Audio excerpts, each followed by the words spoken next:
যে অসমত আঞ্চলিকতাবাদ থাকিব লাগিব। মই ক'ত থাকোঁ ডাঙৰ বস্তু নহয়, অসমত আঞ্চলিকতাবাদ থাকিব লাগিব।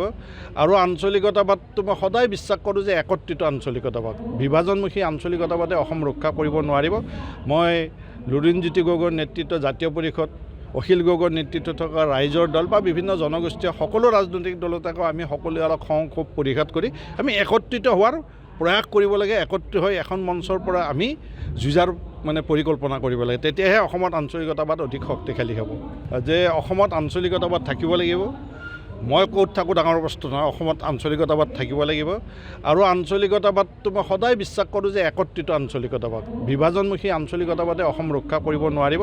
মই লুৰিণজ্যোতি গগৈৰ নেতৃত্বত জাতীয় পৰিষদ, অখিল গগৈৰ নেতৃত্বত থকা ৰাইজৰ দল বা বিভিন্ন জনগোষ্ঠীয় সকলো ৰাজনৈতিক দলতে আমি সকলোৱে অলপ খং ক্ষোভ পৰিঘাত কৰি আমি একত্ৰিত হোৱাৰ প্ৰয়াস কৰিব লাগে। একত্ৰিত হৈ এখন মঞ্চৰ পৰা আমি যুঁজাৰ পৰিকল্পনা কৰিব লাগে। তেতিয়াহে অসমত আঞ্চলিকতাবাদ অধিক শক্তিশালী হ'ব। যে অসমত আঞ্চলিকতাবাদ থাকিব লাগিব। মই ক'ত থাকোঁ ডাঙৰ বস্তু নহয়, অসমত আঞ্চলিকতাবাদ থাকিব লাগিব। আৰু আঞ্চলিকতাবাদটো মই সদায় বিশ্বাস কৰোঁ যে একত্ৰিত আঞ্চলিকতাবাদ, বিভাজনমুখী আঞ্চলিকতাবাদে অসম ৰক্ষা কৰিব নোৱাৰিব। মই লুৰিণজ্যোতি গগৈৰ নেতৃত্বত জাতীয় পৰিষদ, অখিল গগৈৰ নেতৃত্বত থকা ৰাইজৰ দল বা বিভিন্ন জনগোষ্ঠীয় সকলো ৰাজনৈতিক দলতে আমি সকলোৱে অলপ খং ক্ষোভ পৰিঘাত কৰি আমি একত্ৰিত হোৱাৰ প্ৰয়াস কৰিব লাগে। একত্ৰিত হৈ এখন মঞ্চৰ পৰা আমি যুঁজাৰ পৰিকল্পনা কৰিব লাগে। তেতিয়াহে অসমত আঞ্চলিকতাবাদ অধিক শক্তিশালী হ'ব। যে অসমত আঞ্চলিকতাবাদ থাকিব লাগিব। মই ক'ত থাকোঁ ডাঙৰ বস্তু নহয়, অসমত আঞ্চলিকতাবাদ থাকিব লাগিব।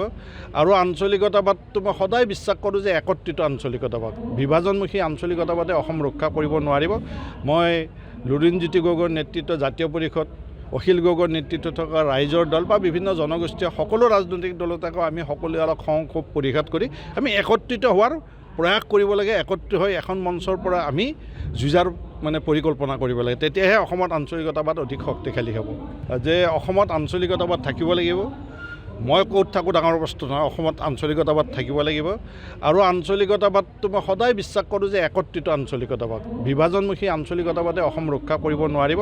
মই লুৰিণজ্যোতি গগৈৰ নেতৃত্বত জাতীয় পৰিষদ, অখিল গগৈৰ নেতৃত্বত থকা ৰাইজৰ দল বা বিভিন্ন জনগোষ্ঠীয় সকলো ৰাজনৈতিক দলতে আমি সকলোৱে অলপ খং ক্ষোভ পৰিঘাত কৰি আমি একত্ৰিত হোৱাৰ প্ৰয়াস কৰিব লাগে। একত্ৰিত হৈ এখন মঞ্চৰ পৰা আমি যুঁজাৰ পৰিকল্পনা কৰিব লাগে। তেতিয়াহে অসমত আঞ্চলিকতাবাদ অধিক শক্তিশালী হ'ব। যিকোনো খবৰৰ বাবে যোগাযোগ কৰক 7099017330 লগতে 7099017110 নম্বৰত।